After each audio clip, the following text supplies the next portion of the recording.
आप छात्र हो, आप बेहतर पढ़ाई करना चाहते हो। एक बेहतर छात्र को बनने के लिए सबसे महत्वपूर्ण शरीर का कौन सा अंग है जो उसको विकास करने की जरूरत पड़ती है? बताओ। माइंड, मस्तिष्क। अपने दिमाग को तेज करोगे तभी तो बेहतर छात्र बन पाओगे। अब माइंड को बेहतर करने के लिए क्या करना चाहिए? काजू खाना चाहिए, बादाम खाना चाहिए। आप इंटरनेट पे, यूट्यूब पे देखोगे, वीडियो में देखोगे, आप टीवी पे देखोगे, काजू खाओ, बादाम खाओ, तो ये खाओ, तो वो खाओ, 50 चीजें खाओ। क्या खाओगे? योगा करो। गुड, बहुत अच्छी बात, तालियां बजा दो योगा के लिए। और क्या करना चाहिए दिमाग को तेज करने के लिए? मान लो अगर हम कहते हैं काजू खाना चाहिए, तो बेचारे वो बच्चे जो बहुत अमीर घर के हैं, खूब काजू घर में है, चलो काजू खा लेंगे। बेचारे वो बच्चे जो नहीं, जिनके पास पैसे हैं, वो कहां से काजू खाएंगे? तो दिमाग को तेज करेंगे कैसे? आप अपना दिमाग तेज करना चाहते हो? कितने लोग चाहते हो दिमाग तेज करना? छोटे बच्चे भी चाहते हैं। देखो, बहुत बढ़िया, अच्छी बात। देखो, दिमाग तेज कैसे होगा? दिमाग तेज करने के लिए क्या करना? बस एक सिस्टम समझ लो। दिमाग की कुंजी, जैसे आपके घर में टीवी है ना, टीवी का रिमोट कंट्रोल कहीं और होता है और टीवी कहीं और चलती है। रिमोट कंट्रोल को छूकर आप टीवी के चैनल को बदल सकते हो। उसी तरीके से बिना दिमाग को छुए हुए दिमाग को तेज कर सकते हो। कैसे करना? आप विज्ञान में आपने पढ़ा है, चित्र देखा है दिमाग का, और आपने चित्र देखा है अपने पेट का। पेट कैसा दिखता है? पेट की आकृति देखी आपने? पेट में कैसा दिखाई देता है? ऐसा दिखता है, जिगजैग जिगजैग दिख रहा है ना। हमारी जो आंतें हैं, छोटी और बड़ी आंत, वो कितनी लंबी है? कितनी लंबी है? बड़ी आंत और छोटी आंत दोनों मिलाकर लगभग 7 से 7.5 मीटर की है। गुरुजी सही? 5 मीटर से लेके, 5 मीटर तो छोटी आंत के आसपास होती है और 2.5 मीटर के आसपास लगभग बड़ी आंत हो जाती है। हमारी माएं जो घर में साड़ी पहनती है, वो कितनी लंबी होती है? 5 मीटर। 5 मीटर की साड़ी इतनी दूर में आ गई, और ऊपर से 2.5 मीटर और 7.5 मीटर लंबी साड़ी, समझ लो पाइप लाइन आपके उस छोटे से मध्य प्रदेश के अंदर है। अब उसी में खाना जाएगा। खाना कैसे घूमेगा? लगेगा जैसे कि काठमांडू की पहाड़ियां हैं, टेढ़ी मेढ़ी। खाना घूमता है, जिगजैग जिगजैग, कितना घूमता होगा। उसी पाइप लाइन में कहीं कैल्शियम उस पाइप से खींचा जाता है भोजन से, कहीं मैग्नीशियम, कहीं पोटेशियम, कहीं सल्फर, कहीं आयरन होता है ना। दिमाग तेज करने के लिए क्या करना? याद रखो, कुछ चीजों को ध्यान दो जरा। आपके जीवन में जो घटनाएं घटती होंगी उसके ऊपर जरा याद करो। अब तो बड़े हो गए हो तो ज्यादा फर्क नहीं पड़ता होगा। याद करो, जब आप छोटे थे, जब आप थोड़े बच्चे थे, जब आप मिडिल स्कूल में पढ़ते थे, एग्जाम के वक्त क्या कभी आपका पेट खराब हुआ? एग्जाम के वक्त कभी पेट में दर्द हुआ? कभी हुआ किसी के? चिंता हुई कभी? जब डर लगा, कभी भय हुआ किसी भी बात से, तो क्या आपको खाने की इच्छा उस समय होती है? भूख लगती है? कभी क्रोध जगता है तो क्या आप खाना खाते हो? नहीं ना। जबकि क्रोध जगा या भय जगा, वो कहां पे? वो तो मस्तिष्क में ना। मस्तिष्क ने सोचा ना कि मैं डर रहा हूं, मस्तिष्क ने क्रोध किया ना, लेकिन भूख का संबंध तो आपके पेट से है ना। तो पेट ने क्यों नहीं खाना खाया? जब आपका मस्तिष्क अस्त व्यस्त रहता है तो ऑटोमेटिक पेट भी अस्त व्यस्त हो जाता है। छोटे बच्चों से जाकर पूछना, एग्जाम के पहले बहुत टेंशन, बहुत प्रेशर में बच्चे, खास तौर से मैट्रिक के एग्जाम में बच्चों के ऊपर माता पिता जब बहुत प्रेशर बना देते हैं, बेटा फर्स्ट डिवीजन से नीचे और डिस्टिंक्शन से नीचे मार्क्स लाया तो छोड़ूंगा नहीं। बेटे के ऊपर, बेटियों के ऊपर इतना टेंशन कि एग्जाम के एक दिन पहले ही पेट खराब हो जाता है। आप लोग के तो नहीं होते? नहीं होते, क्योंकि मजबूत हो आप लोग। गुरुजी लोगों का आशीर्वाद है आप लोगों को, शारीरिक श्रम करते हो इसलिए मजबूत हो। नहीं तो ज्यादातर दिल्ली और मेट्रो सिटीज के बच्चे तो बीमारी हो जाते एग्जाम के समय पे। क्योंकि जिसके मस्तिष्क पे प्रेशर पड़ता है सबसे बुरा असर उसके पेट पे होता है, और जिसका पेट खराब होता है उसका मस्तिष्क भी खराब हो जाता है। आपने किसी दिन खा ली कुछ स्वादिष्ट स्वादिष्ट भोजन, कचौड़ियां, पकौड़ियां, छोले भटूरे, सिंघाड़े, समोसे, मुंह में पानी तो नहीं आ रहा है, चाउमीन वगैरह खाते हो, उसके बाद ये खाना खाने के बाद अगर आप पढ़ाई करने जाते हो तो क्या पढ़ाई में मन लगता है? क्यों नहीं लगा? पढ़ना तो है दिमाग से ना, खाना तो खाया पेट में, तो फिर क्यों नहीं मन लग रहा है? इसलिए क्योंकि वो जिगजैग जो बना है ना अंदर, वो ट्रैफिक जाम है। अब पेट की तरह कुछ और भी है क्या आपके शरीर में? बताओ, पेट जैसा दिखने वाला कुछ और है आपके शरीर में? मस्तिष्क, खुले हुए मस्तिष्क के तस्वीर को कभी देखा है? कैसा है? जिगजैग, टेढ़े मेढ़े, टेढ़े मेढ़े, वो भी वैसा ही है। ये टेढ़ा मेढ़ा सड़क अगर खराब होती है तो वो टेढ़ी मेढ़ी सड़कें भी खराब हो जाती है। जिसका पेट खराब उसका दिमाग खराब, और जिसका दिमाग खराब उसका पेट खराब। बस सिंपल। दिमाग तेज करने के लिए क्या करना? पेट को साफ करो ठीक से, कचड़ा मत भरो, नहीं तो सारा कचड़ा दिमाग में चला जाएगा। जितना पेट साफ होगा उतना ही दिमाग तेज होगा। अब पेट को साफ करने के लिए दिमाग को तेज करना है तो करना क्या होगा? कुछ करेंगे, एक छोटा सा प्रयोग करेंगे आप लोग, लेकिन नियमित करना होगा। और मैं आपको यह भी बता दूं उसके फायदे कितने। कई बार होता क्या है, मैं क्यों करूंगा, फायदे पहले बताइए तब मैं सोचूंगा। एक छोटी सी बात बता दूं, क्योंकि पिछले 20-25 वर्षों का मेरा शोध है उसके ऊपर, और हिमालय के साधकों से लेके बड़े बड़े तपस्वियों के ऊपर भी मैंने उस प्रयोग को किया है, और काफी फायदा हुआ है लोगों को। फायदे मैं पहले ही बता देता हूं आपको। पेट में दर्द नहीं होगा, गैस की समस्या नहीं होगी, जोड़ों का दर्द, गठिए का दर्द नहीं होगा। किसी को डायबिटीज हो गई हो घर में तो कुछ दिनों में डायबिटीज की रीडिंग नीचे आने लगेगी, बीपी अच्छी होने लगेगी, आपके सर के बाल जल्दी सफेद नहीं होंगे, आपके चेहरे पे झाइयां झुर्रियां नहीं आएंगी, उम्र का असर जल्दी नहीं होगा, दिमाग तेज होगा, रात में नींद अच्छी आएगी। आपके घर के दादा दादी अगर रात में चैन से सो नहीं पाते होंगे तो उनको भी अच्छी नींद आने लगेगी अगर ये प्रयोग करेंगे। हमारी माताओं के पेट में कभी दर्द नहीं होगा, सीने में जलन, खट्टे डकार नहीं आएंगे, भूख बहुत अच्छी लगेगी, जो खाओगे वो सब पचेगा। और सबसे अच्छी बात, बच्चों का नाटक बंद हो जाएगा। मम्मी हम ये नहीं खाएंगे, रोज तुम वही रोटी सब्जी बना देती हो, रोज वही चावल दाल पका देती हो।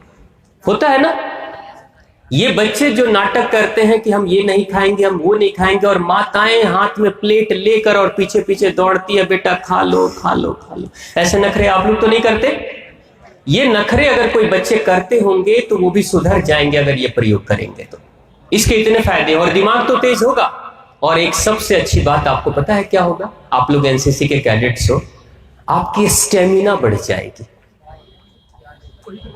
इस दुनिया में सबसे ज्यादा हाई स्टेमिना वाला कौन है बताओ? आदमी और जानवर सब मिलाकर बोलो, सबसे ज्यादा स्टेमिना किसमें है? घोड़ा। इसलिए हॉर्स पावर, जबकि उससे ज्यादा शक्तिशाली हाथी है, घोड़े से भी ज्यादा शक्तिशाली हाथी है, लेकिन एलिफेंट पावर तो कभी नहीं बोला ना, हमेशा हॉर्स पावर बोलते हैं। एक स्पोर्ट्स पर्सन को, एक खिलाड़ी को क्या चाहिए? हॉर्स पावर, एलिफेंट पावर नहीं। एलिफेंट पावर खाना है तो कोई बात नहीं, खाते रहो सोते रहो, खाते रहो सोते रहो, कुछ दिन में हाथी तो बन ही जाओगे, हो ही जाओगे, उसके लिए कुछ मेहनत करने की जरूरत नहीं। लेकिन आपको पता है घोड़े का गुण कैसा होता है? घोड़ा, कभी किसी घोड़े को आपने बैठे हुए देखा? बैठे हुए घोड़ा, गाय की तरह, भैंस की तरह? घोड़ा वही बैठता है जो बीमार है। लेकिन आर्मी वालों के घोड़े को कभी आप बैठे हुए नहीं देखोगे। या तो घोड़ा खड़ा रहेगा, नहीं तो गिरा हुआ रहेगा, बिल्कुल गिरा हुआ। अगर फंस गया, चोट लग गई, गिर गया तो गिरा हुआ है, और नहीं तो खड़ा है तो खड़ा है। बीच में बैठा हुआ स्थिति में कभी घोड़ा नहीं रहता है, सो लेता है उसी में। क्यों? इतनी शक्ति है उसके अंदर, घोड़े के अंदर। घोड़े के अंदर स्टेमिना होती है। घोड़े के अंदर स्टेमिना कैसी होती है? घोड़ा जब दौड़ता है ना, घुड़सवार, घोड़े को अगर मारना हो तो सबसे आसान तरीका पता है घोड़े को मारने का क्या है? न चाकू मारो, न गोली मारो, न जहर दो, 10 किलोमीटर दौड़ा कर लाओ और खूंटे में बांध दो, कुछ देर में मर जाएगा। बस इतना ही से मर जाता है घोड़ा। जो अच्छे घुड़सवार होते हैं आर्मी के लोग, वो घोड़ों को दौड़ाते हैं। घोड़ों के लिए ही सिर्फ वही एक जानवर है जिसके लिए अस्तबल बनता है, कोर्टयार्ड बनता है ना। आपने देखा होगा, बड़े बड़े बांस के बाउंड्रीज बनाकर और घेरे में घोड़े को छोड़ दिया जाता है। एक जो फौजी होता है घोड़े की सवारी कर कर दौड़ा कर जब आता है तो उस अस्तबल में, उस बड़े से ग्राउंड में घोड़े को छोड़ देता है। घोड़ा दौड़ते रहता है, दौड़ते रहता है, दौड़ते रहता है, और धीरे धीरे धीरे धीरे धीरे धीरे शरीर की गर्मी शांत होती है, और तब जाकर घोड़ा एक जगह पे खड़ा होता है। यानी घोड़े को रुकने के लिए भी, जब घुड़सवार पीठ से उतर जाता है उसके बाद भी घोड़े को रुकने के लिए कम से कम 10 मिनट, आधे घंटे, 1 घंटे की जरूरत पड़ती है उसके इंजन को शांत करने के लिए, तब जाकर घोड़ा रुकता है। अगर खूंटे पे बांध दिया आपने ना गाय और भैंस और बकरियों की तरह, तो तुरंत मर जाएगा, सफोकेशन हो जाएगी, दम घुट के मर जाएगा वो, क्योंकि दौड़ नहीं पा रहा है। जैसे ट्रक का इंजन धीरे धीरे गर्म होता है और धीरे धीरे ठंडा होता है, उसी तरीके से घोड़े का इंजन भी धीरे धीरे गर्म होता है और धीरे धीरे ठंडा होता है। ये स्टेमिना है उसकी। और घोड़े की खासियत कैसी है? घोड़े के घुड़सवार क्या कहते हैं? घोड़े के घुड़सवार सबसे ज्यादा खुश इस बात से रहते हैं कि घोड़ों को बैलों की तरह बार बार हाँकने की जरूरत नहीं पड़ती। एक बार पीठ पे एक लात मारते हैं, धीरे से अपने पैरों से इशारा करते हैं, घोड़ा दौड़ने लगता है, दौड़ते रहता है, सरपट भागते रहेगा। 2 किलोमीटर, 3 किलोमीटर, 4 किलोमीटर, 10 किलोमीटर आराम से भाग रहा है। फिर उसको यू टर्न मारो, फिर 10 किलोमीटर आराम से दौड़ रहा है, थकता ही नहीं वो। इसलिए इतना स्टेमिना है उसमें। स्टेमिना इसलिए इतना है क्योंकि हमारे जो लंग्स है ना, फेफड़े, ये मधुमक्खियों के जाले की तरह इसमें छोटे छोटे छिद्र होते हैं। उन्हीं छिद्र के अंदर ऑक्सीजन भरी रहती है, जिसका ये लंग्स जितना ही ब्लॉक रहता है उतना ही कम स्टेमिना उसकी होती है। और जितने ही छिद्र खुले रहते हैं इंसान के और जितनी ज्यादा ऑक्सीजन भरी होती है उतनी ज्यादा स्टेमिना उसकी बढ़ जाती है। योग प्राणायाम कराने में कराया क्या जाता है? सांसें तो लेना और छोड़ना। हर बार हर सांस, जब कपालभाति करो, अनुलोम विलोम करो, कोई भी प्राणायाम करो, तो सांसें लोगे और छोड़ोगे तो उससे क्या होगा? अंदर के जो छिद्र ब्लॉक है कार्बन डाइऑक्साइड के कारण से, कार्बन डाइऑक्साइड हटेगी, ऑक्सीजन भरेगी और आपके अंदर की स्टेमिना बढ़ जाएगी। बस स्टेमिना बढ़ाने के लिए योग प्राणायाम करते हैं। लेकिन इस लंग्स का, अगर किसी को दमे की शिकायत है तो दमे की शिकायत सिर्फ फेफड़े के कारण से नहीं होती है। दमे की शिकायत बड़ी आंत के अंदर की गंदगी के कारण से, बड़ी आंत की गंदगी से जाम है अगर वो आंत, तो फेफड़ा जाम हो जाएगा, सांस लेने में दिक्कत होनी शुरू हो जाएगी। यानी अगर किसी को दमे की शिकायत हो रही है, इसका मतलब उस इंसान का पेट ठीक से साफ नहीं हो रहा है, बस सिंपल, और कोई कारण नहीं है। उसका पेट ठीक साफ करने लगो, दमे की शिकायत खत्म हो जाएगी, फेफड़े की समस्याएं खत्म हो जाएगी। तो हम क्या करेंगे? अपने शरीर को स्वस्थ रखने के लिए, अपनी स्टेमिना को बढ़ाने के लिए, क्योंकि मैं कई ऐसे प्रोग्राम भारत के फौजियों के साथ भी मैंने किया है, भारत के जो ट्रेनिंग के फौजी होते हैं खास तौर से, उनके साथ में उस प्रयोग को किया और बड़े अद्भुत परिणाम मिले हैं। आप भी करेंगे, आपके जीवन में 1 महीने अगर सिर्फ आपने कर लिया, 1 महीने में आपके जीवन में अद्भुत परिवर्तन आ जाएगा। और सबसे बड़ा परिवर्तन क्या आएगा? कई लोगों को आपने देखा होगा, सुबह जब सोकर उठते हैं ना, तो शक्ल देखने से ऐसा लगता है कि 12 बज गया अभी। सुबह भी चेहरा लटका हुआ, दोपहर में तो लटकाएंगे, शाम को भी लटका हुआ। जीवन में कोई उत्साह नहीं, कोई खुशी नहीं। कई लोगों से पूछा जाता है, खुश क्यों नहीं रहते हो? क्या है जो देखकर खुश हो?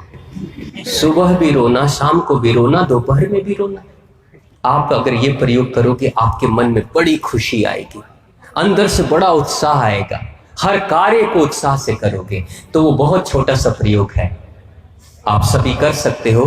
क्योंकि जो लोग, अब ये प्रयोग किनको करना है? जिनकी उम्र 15 वर्ष से ऊपर की हो गई है। आप सबकी 15 वर्ष से ऊपर वाली उम्र है ना? 15 वर्ष से जो छोटे बच्चे बैठे हुए हैं, बेटा आपकी 15 वर्ष तो नहीं हुई, 15 वर्ष से जो छोटे उम्र के लोग हैं वो उसकी मात्रा कम रखेंगे, 15 वर्ष से ऊपर वाले उसकी मात्रा ज्यादा रखेंगे। करना क्या, सुबह उठते ही शौचालय जाने से पहले पानी पीना है। अब सुबह कितने बजे उठना है? 8 बजे, 9 बजे, जल्दी तो नहीं बोल दिया, 10 बजे चलेगा, 4 बजे, ठीक है। कितने लोग 4 बजे उठते हैं? देखो उठने वाले बताना। हाँ चलो, कितने लोग 8 बजे के बाद उठते? 8 बजे के बाद, गुड, बहुत अच्छी बात।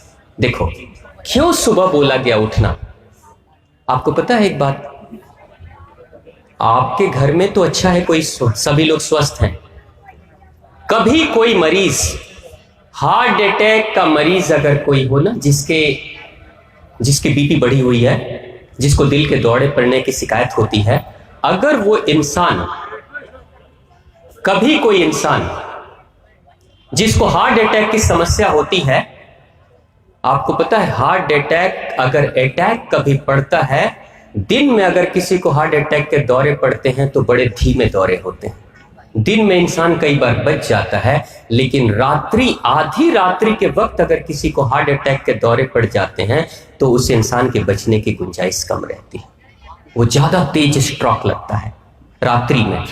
क्योंकि हमारी जो प्राण की शक्ति है, वो प्राण की शक्ति हमारी हमेशा एक जगह पे नहीं रहती। आपने कभी सोचा हमारा प्राण कहां रहता है? वो ट्रांसफर होते रहता है। रात के, आधी रात के वक्त में हमारी प्राण की शक्ति हमारे फेफड़े और दिल के आसपास में होती है, प्राण की शक्ति यहां पे रहती है आधी रात के वक्त। इसलिए आधी रात के वक्त अगर दिल का दौरा पड़े तो प्राण की शक्ति बहुत तेज है, इसलिए दौरा भी बहुत तेज पड़ता है और बचने की गुंजाइश कम रहती है। आधी रात के वक्त प्राण की शक्ति यहां होती। अब आधी रात के बाद लगभग 3 बजे के बाद रात्रि में प्राण की शक्ति शिफ्ट होती है और चली जाती है बड़ी आंत में, और बड़ी आंत में जब शिफ्ट होती है तो बड़ी आंत की ऊर्जा बढ़ जाती है। अब सुबह के वक्त में जो गुरुओं ने कहा कि सुबह उठो, शौचालय जाओ, पेट की सफाई करो, क्योंकि बढ़ी हुई शक्ति के समय अगर पेट की सफाई, बड़ी आंत की सफाई करोगे तो बहुत आसानी से बड़ी आंत की सफाई हो जाएगी और शरीर की सारी गंदगी बाहर निकल जाएगी। इसलिए गुरुओं ने कहा कि सुबह उठकर जल्दी फ्रेश होना चाहिए। अब जो इंसान, अब वो प्राण की शक्ति बड़ी आंत में सिर्फ सुबह के 6:30 बजे तक रहती है, उसके बाद वो शक्ति ट्रांसफर होकर हमारे पेट में चली जाती है, खाने के लिए चली जाती है, भोजन के लिए चली जाती है। अगर 6:30 बजे से पहले कोई इंसान सुबह में उठकर अपने पेट की सफाई नहीं करता है तो उस इंसान को कब्ज की शिकायत हो जाएगी, फिर उस इंसान को डायबिटीज की समस्या हो सकती है, फिर उस इंसान को बीपी की समस्या हो सकती है, फिर उस इंसान को मानसिक रोग यानी डिप्रेशन की शिकायत हो सकती है शरीर की गंदगी के कारण से। तो उस शुद्धि के लिए सुबह में उठना बहुत जरूरी है। तो सवेरे जब उठते हैं तो उठते ही अगर सूरज के उगने से पहले उठ गए तो बहुत अच्छी बात। सूरज के उगने से पहले उठते हैं, 15 वर्ष से उम्र ज्यादा है, माताएं बैठी हैं, आप लोग के लिए भी है, बाबूजी लोग के लिए, सूरज के उगने से पहले अगर उठ जाते हो, जाड़े का दिन है, हल्का गर्म गुनगुना पानी कर लो और उसकी मात्रा कितनी होनी चाहिए? 1.25 लीटर। कितना? 1.25 लीटर कितना होता है पता है ना? 1250 ml, 1 लीटर और 250 ग्राम और 1 लीटर और 250 ग्राम और 1.25 लीटर पानी पीने की आदत आप डालो। लेकिन पहले दिन पियोगे तो जितनी तेजी से 1.25 लीटर अंदर जाएगा उतनी तेजी से 1.25 लीटर बाहर भी आ जाएगा। पहले दिन अगर ऐसा करोगे तो आपको क्या करना, धीरे धीरे मात्रा बढ़ानी है, धीरे धीरे, हाँ, नहीं तो उल्टी हो जाएगी। धीरे धीरे बढ़ाओगे, 1 दिन 2 दिन 4 दिन, मात्रा बढ़ाते बढ़ाते 1 हफ्ते में 1.25 लीटर पे चले आओगे आराम से। अच्छा, बिना कुल्ला किए पीना है। और जब मुंह साफ है तो 1 लाख ग्रंथियां मस्तिष्क में काम करती हैं, क्या बनाती हैं? लार। अब उस लार को आप अपने पेट में ही डालोगे पानी के साथ में। आपको पता है सुबह की लार अमृत है, जिसको हम बाहर नाले में फेंक देते हैं सुबह उठते ही कुल्ला करके, अमृत है वो। तो पता है क्या होगा? छोटे वाले कमरे की बड़ी तेज याद आएगी। छोटा वाला कमरा कौन सा? उस छोटे से कमरे की याद आएगी, और अगर कोई बैठा होगा तो कहोगा जल्दी निकलो भाई, नहीं तो गाड़ी छूटने वाली है, इज्जत जाने वाली है। और जैसे ही वो निकलेगा आप एकदम रॉकेट की स्पीड से अंदर जाओगे, थोड़ी देर बैठोगे ही ना, खड़े तो नहीं करना, कुछ पढ़े लिखे बच्चे हो, बैठोगे और बैठने के बाद जब बाहर निकलोगे ना तो पता है क्या बोलोगे? वाह मजा आ गया, बहुत दिनों के बाद मजा आया है। जिस दिन आपके पेट की प्रॉपर सफाई हो जाएगी ना, उस दिन पता है उसी दिन से दिमाग आपका बेहतर होने लगेगा। सिर्फ मजा, पेट साफ हुआ लेकिन मजा आया किसको? दिमाग कहता है ना वाह आनंद आ गया। आनंद की अनुभूति कहां होगी? यहां। लेकिन साफ क्या हुआ? ये तो ये जिगजैग इसका साफ हो गया तो इसका भी जिगजैग साफ। ये है अपने दिमाग को बेहतर करने का सबसे सुंदर मंत्र। मैं भी आपकी तरह जब मैं इन प्रयोगों को नहीं करता था तो मेरे साथ भी बड़ी समस्याएं होती थी। पता है क्या होता था? आप लोग वाद विवाद प्रतियोगिता करते हो ना? आप लोगों ने भाग लिया स्कूल में, गुरुजी ने कितना सुंदर प्रतियोगिता कराया। वाद विवाद प्रतियोगिता क्यों कराना? दिमाग के मस्तिष्क को, यादाश्त को बेहतर करने के लिए, आपके अंदर के आत्मविश्वास को बढ़ाने के लिए, आपके अंदर के कॉन्फिडेंस को बढ़ाने के लिए।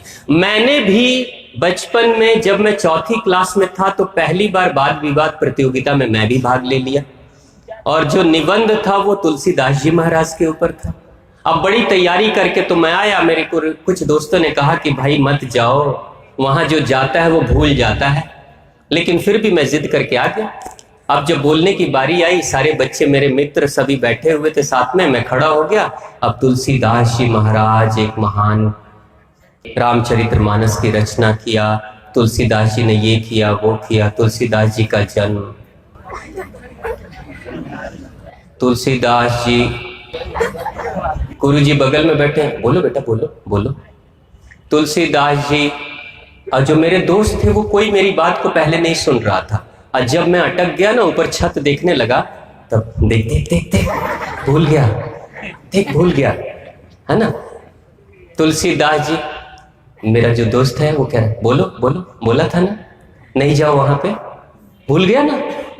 और फिर मैं आकर बैठा, उसके बाद से मैं सोचा कि आखिर मैं भूला क्यों, जबकि याद करके गया था। आगे की बातें क्यों भूल गया? इंफॉर्मेशन जो होती है ना, सूचना, वो यहां मस्तिष्क में रहती है, और सूचना छोटे छोटे टुकड़ों में रहती है। सूचना जैसे नदी को देखा आपने, नदियों में छोटी छोटी नावें बहती हैं, छोटी छोटी नाव। एक सूचना अगर आती है दूसरे नाव के पास, मान लो एक सूचना वाली नाव बह रही है पानी में, दूसरी सूचना वाली नाव बह रही है पानी में, तीसरी सूचना वाली नाव बह रही है पानी में। जो इंसान पानी पीना शुरू करेगा, आपको पता है आपके ब्रेन में पानी की मात्रा कितनी है? लगभग 80% से ज्यादा पानी ही होता है ब्रेन के अंदर। और पानी के माध्यम से, उस फ्लूइड और लिक्विड के माध्यम से हमारे अंदर की सूचनाएं तैरते हुए आती हैं और हमारे आगे के तरफ में यहां आती है, तब हमें बातें याद आती। कई बार आपने देखा होगा, अपने पुराने मित्र को याद कर रहे हो और नाम भूल रहे हो, उसका नाम तो मुझे याद है लेकिन अभी याद नहीं आ रहा है, ऐसा होता है ना। और अचानक क्लिक किया, अरे हाँ उसका नाम रमेश है, उसका नाम सुरेश है, उसका नाम ये है, होता है। ये जो फ्लो ऑफ इंफॉर्मेशन है, सूचनाएं हैं चारों तरफ से, ये हम सबके दिमाग में बिखरी बिखरी सी हुई है। लेकिन जब इंसान पानी पीने की आदत डाल लेता है, ये इस प्रयोग शुरू कर देता है, तब क्या होगा? उस पानी के माध्यम से, अब एक बात सोचो, नदी अगर सूख जाए तो क्या नाव तैर पाएंगी? नहीं ना। उसी तरीके से दिमाग जिसका सूख गया है, उसके जीवन में भी फ्लो ऑफ इंफॉर्मेशन, सूचनाओं के आने का जो प्रवाह है वो स्लो हो जाता है। इसलिए वो इंसान सब कुछ पढ़ते हुए भी भूल जाता है। तो अपने ब्रेन को, अपने मस्तिष्क को बेहतर करने के लिए भी ये प्रयोग करना शुरू कर दो। कल से शुरू करेंगे सब लोग? कितने लोग करेंगे? पक्का? माताएं नहीं करेंगी, आप लोग भी करेंगे, जरूर करिएगा, बहुत अच्छा परिणाम मिलता है। और 1 महीने सिर्फ आप कर लोगे तो जीवन में अद्भुत परिणाम मिलेगा।